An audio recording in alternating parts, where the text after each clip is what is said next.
When death comes to someone we love, we are thrown into a confusing world of emotional pain. Memories pop in and out with no particular time frame. We get sad, devastated even.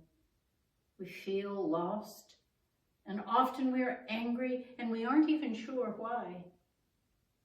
Our world has changed irrevocably.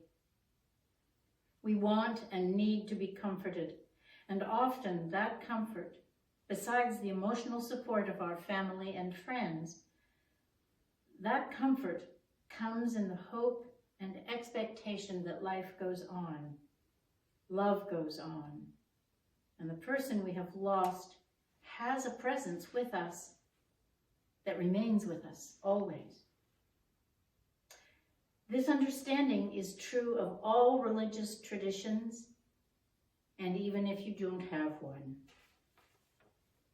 One of the most important and poignant death experiences I have read was that of American psychologist Ken Wilber's devotion to his dying wife, Treya, an extraordinary, eclectic woman who had suffered cancer for most of their 5-year marriage. In his account, Wilber includes Treya's thoughts, poems, and diary entries written during her long sickness and final surrender. And in doing so, he offers a beautiful description of the death process itself and of a great soul surrendering to the all. Treya's was a conscious death, and her husband's compassion, love, and appreciation of the gift of her life and death is an example of true twin soulship, a relationship never ending. He says to her, "Treya, my guardian angel, you were a star on earth and gave us all warmth and light. But every star must die to be born again, this time in the heavens above, dwelling with the eternal lightness of the soul. I know you are dancing on the clouds right now, and I'm lucky enough to feel your joy, feel your smile. I look at the sky and I know you are shining with your brilliant, radiant soul. I love you, Treya, and I know I'll miss you here, but I'm so happy for you. You have shed your body and your pains and are able to dance the dance of true life, and that is the life of the soul. I can dance with you in my dreams and in my heart. So you are not dead. Your soul still lives on a higher plane and in your loved ones' hearts. You've taught me the most important lesson, what life and love is. Love is complete and sincere respect for another being. It is the ecstasy of the true self. Love extends beyond all planes and is limitless. After 1,000,000 lives and 1,000,000 deaths, it still lives, and it only dwells in the heart and soul. Life is of the soul and of nothing else. Love and laughter ride with it, but so do pain and anguish. Wherever I go and whatever I see, in my heart and soul, you will always be with me.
new heaven and a new earth, for the first heaven and the first earth had passed away, and there was no longer any sea. I saw the holy city, the new Jerusalem, coming down out of heaven from God, prepared as a bride beautifully dressed for her husband. And I heard a loud voice from the throne saying, "Now the dwelling of God is with people, and God will live with them. They will be his people, and God himself will be with them and be their God. He will wipe every tear from their eyes. There will be no more death, or mourning, or crying, or pain, for the old order of things has passed away."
And yet, the pain of loss takes our breath away, leaving us stunned, without words, without thought.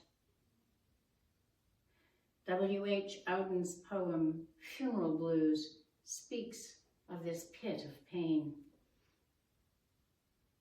Stop all the clocks.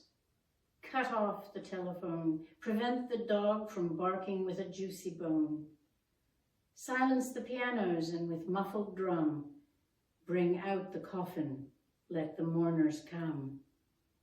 Let airplanes circle moaning overhead, scribbling on the sky the message, "He is dead." Put crepe bows round the white necks of the public doves. Let the traffic policemen wear black cotton gloves.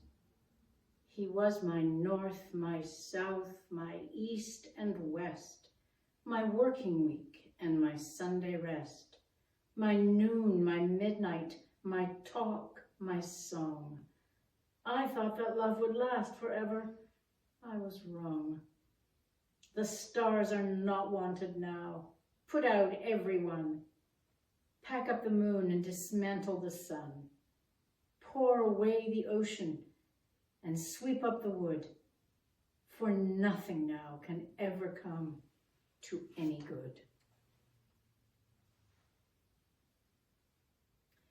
And from the singer-songwriter Jane Siberry, we walk the narrow path beneath the smoking skies, sometimes barely tell the difference between darkness and light. Do we have faith in what we believe? The truest test is when we cannot see. I hear pounding feet in the streets below and the women crying, and the children know that there's something wrong. It's hard to believe that love will prevail. But it won't rain all the time. The sky won't fall forever, and though the night seems long, your tears won't fall forever. When I'm lonely, I awake at night, and I wish you were here. I miss you. Can you tell me, is there something more to believe in, or is this all there is? And the pounding feet in the streets below, and a window breaks and a woman falls. There is something wrong. It's hard to believe that love will prevail. It won't rain all the time. The sky won't fall forever. And though the night seems long, your tears won't fall forever. Last night I had a dream you came into my room. You took me into your arms.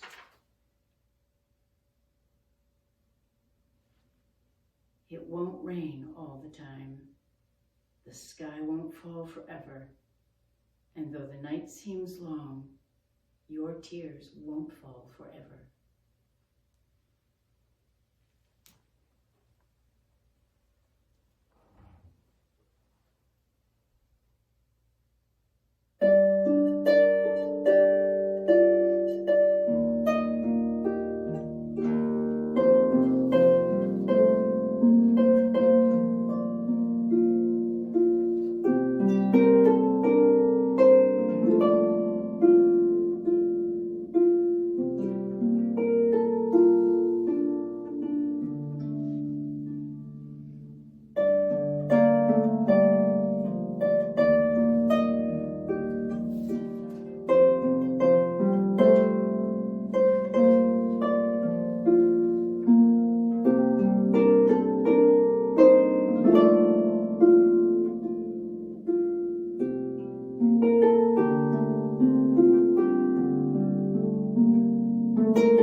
Do not let your hearts be troubled.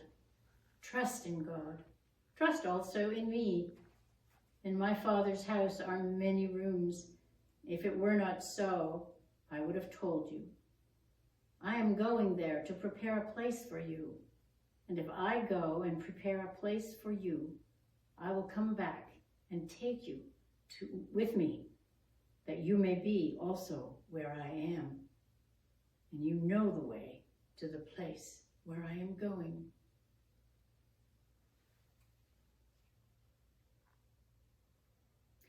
And when I let go and fly up to the sun, take my remains where the wild river runs, and scatter them in the dry desert air where the bright angel falls. There are times when my spirit weary and worn, longs for the peace of a sweet canyon dawn, to rise from my sleep, dreamless and deep,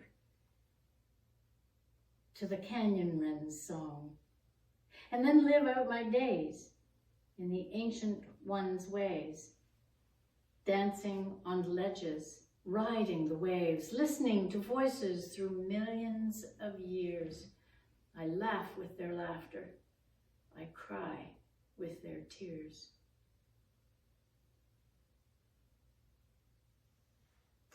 Everyone must leave something behind when he dies, my grandfather said. A child or a book or a painting or a house or a wall built or a pair of shoes made or a garden planted, something your hand touched some way, so your soul has somewhere to go when you die. And when people look at that tree or that flower you planted, you're there. It doesn't matter what you do, he said, so long as you change something from the way it was before you touched it into something that's like you after you take your hands away.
Death is nothing. Death is nothing at all. It does not count. I have only slipped away into the next room. Nothing has happened. Everything remains exactly as it was. I am I and you are you, and the old life that we lived so fondly together is untouched, unchanged. Whatever we were to each other, that we are still. Call me by the old familiar name. Speak of me in the easy way which you always used. Put no difference in your tone, wear no forced air of solemnity or sorrow. Laugh as we always laughed at the little jokes that we enjoyed together. Play, smile, think of me, pray for me. Let my name be ever the household word that it always was. Let it be spoken without an effort, without the ghost of a shadow upon it.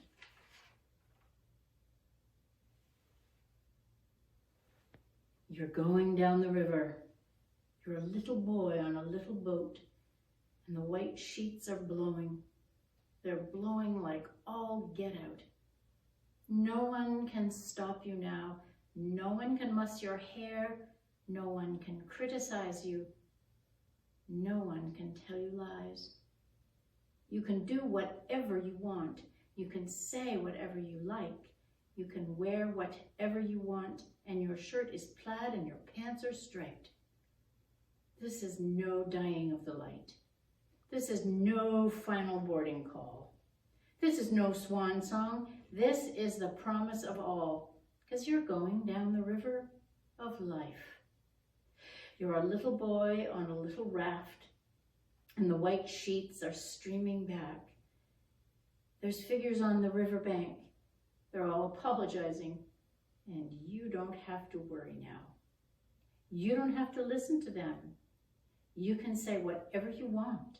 You can be whoever you like. You're free now. You're free now.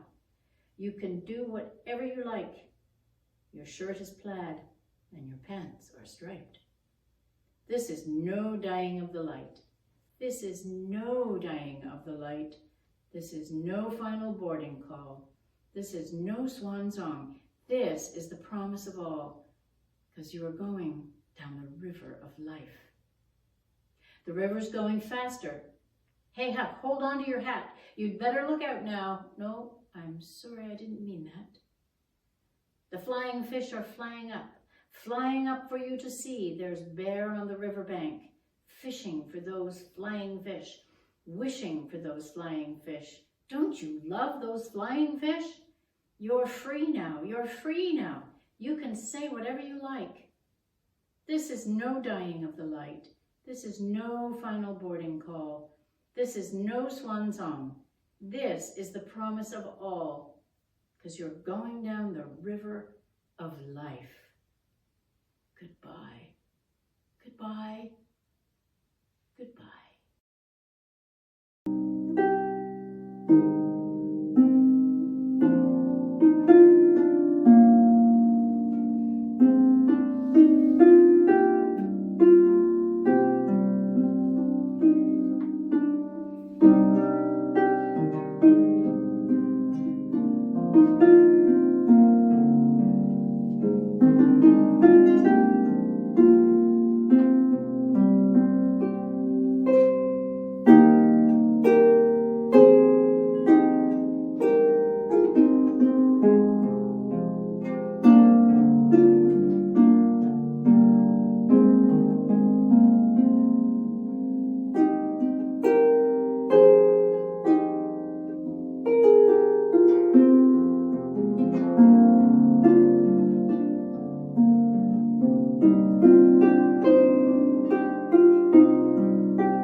A loving letter from a friend to a grieving friend.